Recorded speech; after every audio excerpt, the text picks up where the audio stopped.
I was like, I still don't feel like myself. And she said, okay, what could be this structural scan? And she said, did anyone talk to you about this? And I said, no. And she goes, well, there is some white matter on your brain scan that could be indicative of a demyelinating disorder. Have you heard of MS before?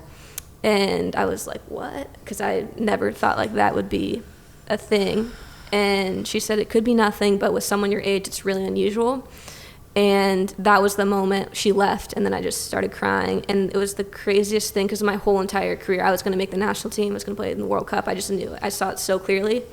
But in that moment, I felt this tiny bit of relief that someone was telling me that I could step away from the sport, because I would not have done it if it wasn't for something like that.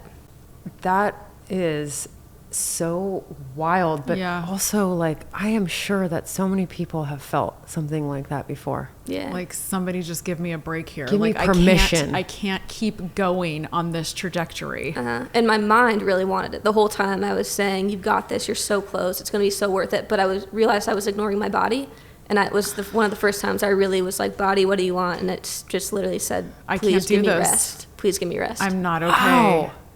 Yep, you weren't okay, and you knew it, and there was, that part of you that's so driven, that wants it so bad, but then there's this part of you that knows that you can't keep going like this, and it feels like a facade, and it doesn't feel right, and it doesn't feel true. Yeah. Wow. So you have this moment, and what happened after that? After that, I came back to Portland. I told my coach that I just needed to focus on just healing. And that is when I really had to face who I was without my sport and answer all these questions about myself, because I realized I was kind of covering myself up trying to achieve these things my entire life. And you've done lots of different things. Yes, I have. Along the way. Yes. What are some of the things that you've done in your own healing? So I started off, like I said, I'm obsessive, so I went about it the exact same way. I'm going to find the answer, and I found a functional neurologist. I did acupuncture. I did craniosacral. I flew across the country to Canada to find a concussion specialist. I did the Utah thing, naturopath, all these traditional ways. And then when I was in Utah, there was one of my teammates said that there's this energy healer that one of her friends swears by, and you have to see her. So I'm really open to just trying anything. And I went to her, and she was able to tell me things about myself that I was like, how the hell did you know that? And I got really curious about what this energy thing is about.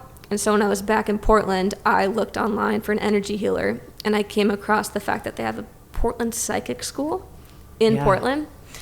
And I went there was a free student meeting to see what it was about. And so I went to it, and this teacher was telling me that everyone's psychic, and that in the sense that we're all really sensitive, but it gets covered up over time because we're kind of taught to push through, and our society doesn't really talk about these sensitivities or cultivate them. And it's like a skill that you can learn like anything else.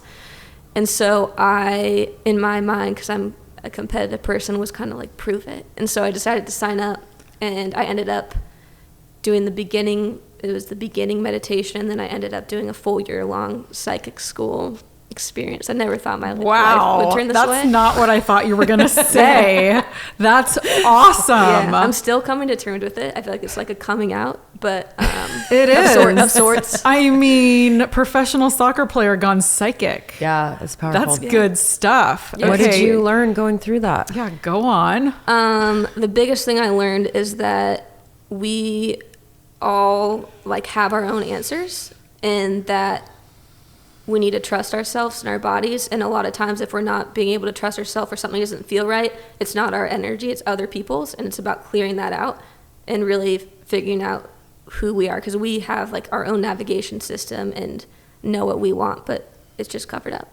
Yeah, which is,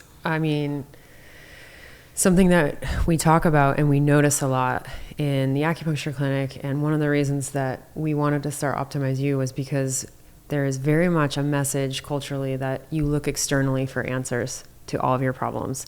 And especially when it comes to health, you have to have someone come in and fix you, because you are not capable of knowing or understanding your own body, and you certainly can't fix your own self, and lifestyle can't fix anything.